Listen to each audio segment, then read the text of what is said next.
आज हम बात करने जा रहे हैं G20 की मीटिंग जो कि इंडोनेशिया में समिट कर गई है और उसको लीड करने वाला और कोई नहीं बल्कि नरेंद्र मोदी है। इंडिया के प्राइम मिनिस्टर उसको लीड कर रहे हैं, लेकिन पाकिस्तान का इसमें नाम नहीं आता। G20 की कंट्रीज़ में पाकिस्तान क्यों नहीं आता? पाकिस्तान का रिजर्व बहुत कम है, पाकिस्तान की GDP और इकोनॉमी बहुत कम है। अगर हम देखें तो इंडिया डे बाई डे हमसे बहुत आगे जा चुका है। हमारे जो दूसरे नेबर कंट्रीज़ हैं वो भी हमसे आगे जा चुके हैं। पाकिस्तान क्यों पीछे है? पाकिस्तानी ये 3 दिन की जो मीटिंग्स हुई हैं आसियान की, उसके अंदर इंडिया इनवाइटेड था और पूरे का पूरा वेस्ट आया हुआ था। इंडिया का जो वाइस प्रेसिडेंट है वो वाइस प्रेसिडेंट उनकी मीटिंग में शामिल था और पाकिस्तान का कोई डिप्लोमेट, पाकिस्तान का प्रेसिडेंट, पाकिस्तान का prime minister, even they didn't invite any Pakistani citizen to attend that certain meeting, कोई भी नहीं था। सेकेंडली, G20 की जो मीटिंग हो रही है यहाँ पे माली के अंदर, उसकी जो नेक्स्ट प्रेसिडेंसी है वो दी गई है इंडिया को। अब जय हिंद दोस्तों, भारत एक बार फिर से पूरी दुनिया में चर्चा का विषय बन चुका है और इसे देखकर पाकिस्तान और चाइना दोनों ही सदमे में आ गए हैं। तक यहाँ की बात है ना, ये हमारे हुक्मरान नहल ऊपर से उन्होंने हमें भी इस काबिल बना दिया है कि यहाँ पे हमारे तालीम का निज़ाम ही नहीं बनाया कि हम लोग अपने अंदर इतनी सलाहियत इम्प्रूव कर सके कि दुनिया की आंखों में आंखें डाल सके।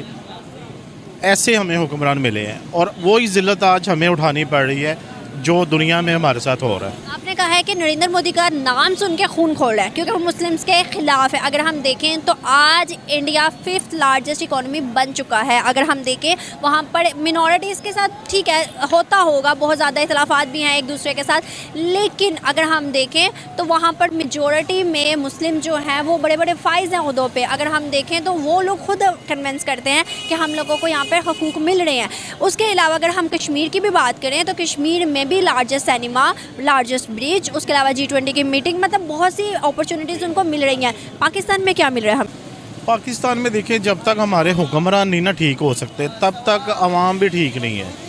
वो जो आपने बात की है ना कि वो लोग इतने हमारा खून खोलते हुए भी वो इतने कामयाब क्यों हैं, तो उसकी मेन रीज़न ही इतनी है कि उन लोगों का काफ़ी कुछ तो एक उनकी वो जो वर्थ है उनकी कौम की वो बहुत ज़्यादा है। हर मुल्क का इंटरेस्ट है उधर। उनको पता है कि यहाँ से हम लोग खाली एक माचिस की तीली भी बना के भेज देंगे ना तो हमें अरबों रुपया मिल जाना है। ये उनके अंदर ये क्वालिटी है। अब ये तो आप लोगों को पता ही है कि G20 समिट 2023 इंडिया होस्ट करने वाला है और इसकी तैयारियां भारत में बहुत ही जोर शोर से चल रही हैं। हाल ही में G20 समिट 2022 इंडोनेशिया में PM मोदी को इसकी प्रेसिडेंसी सौंप दी गई है और अब भारत 1 साल तक G20 का प्रेसिडेंट होगा। भारत अपने साथ साथ 19 और G20 सदस्य देशों का प्रतिनिधित्व करेगा। वो ये है कि 2023 में इंडिया जोन सा है G20 की मीटिंग बुलाने जा रहा है कश्मीर में। वैसे दूसरे सिटीज़ में भी बुलाएगा लेकिन कुछ मीटिंग्स होंगी, बेसिकली जो मीटिंग्स होंगी वो कश्मीर में। क्या कहना चाहते हैं इस पर कि कंट्रीज़ 20 कंट्रीज़ डेवलपिंग कंट्रीज़ आएंगे कश्मीर में, वहाँ पर एक कश्मीर का पॉजिटिव इमेज दिखाया जाएगा, वहाँ पर इन्वेस्टमेंट आएगी। पहली बात तो ये फर्स्ट ऑफ ऑल कि इंडिया को राइट नहीं है कि वो ना किसी भी मुल्क को जाके इनवाइट करे या कि मतलब उससे कहे कि आके ना आप यहाँ पर डिस्ट्रीब्यूट करें एनीवन जो भी है बात, ठीक है, क्योंकि अभी ये चल रहा है सीन सारा पेंडिंग में। ठीक, कौन सा सीन? कश्मीर वाला, ठीक है। अब इसका कोई फैसला नहीं हुआ कि वो इंडिया की तरफ से है या कि पाकिस्तान की तरफ से। आप बेहतर जानते हैं कि मतलब कि उसका क्या सीन चल रहा है। ठीक है, लेकिन अगर आप ये कह रहे हैं कि फैसला नहीं हुआ तो फिर इंडिया ने 370 हटा दिया तो कोई बोला तो नहीं? इंडिया ने आर्टिकल 35 हटा दिया, कोई बोला तो नहीं?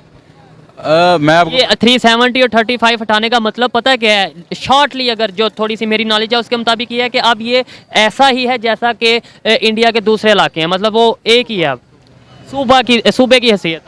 बिल्कुल ऐसी बात है, लेकिन आपको मैं ये बताऊं कि अपने मुल्क में जब चोर बैठेंगे, ठीक है, वो अपने मुल्क का नहीं कुछ कर सक रहे तो वो कश्मीर को कहाँ से आज़ाद कराएंगे? ये एक सोचने वाली बात है। ये आपने पाकिस्तान के लिए बात की है या इंडिया के लिए?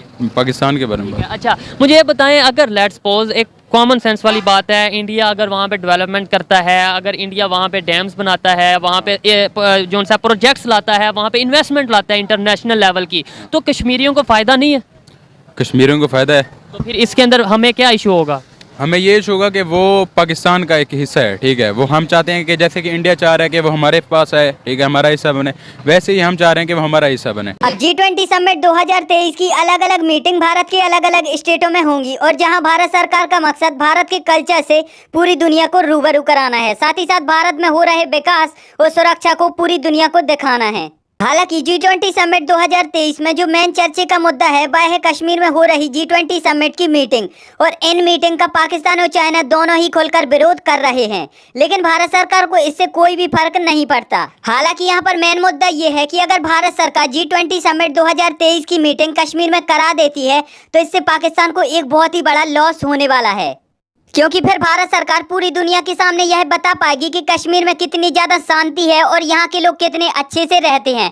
पाकिस्तान बेमतलब में ही कश्मीर का मुद्दा यूएनओ में उठाता रहता है, और ये सब देखने के बाद अमेरिका तो नहीं लेकिन दुनिया के बाकी सब देश पाकिस्तान को कश्मीर के मुद्दे पर पूरी तरह से इग्नोर करने लगेंगे, और साथ ही साथ पाकिस्तान पीओके के मुद्दे पर भी पूरी तरह से कमज़ोर पड़ जाएगा और पीओके के हाथ से निकलने के ज़्यादा से ज़्यादा चांसेस बढ़ जाएंगे।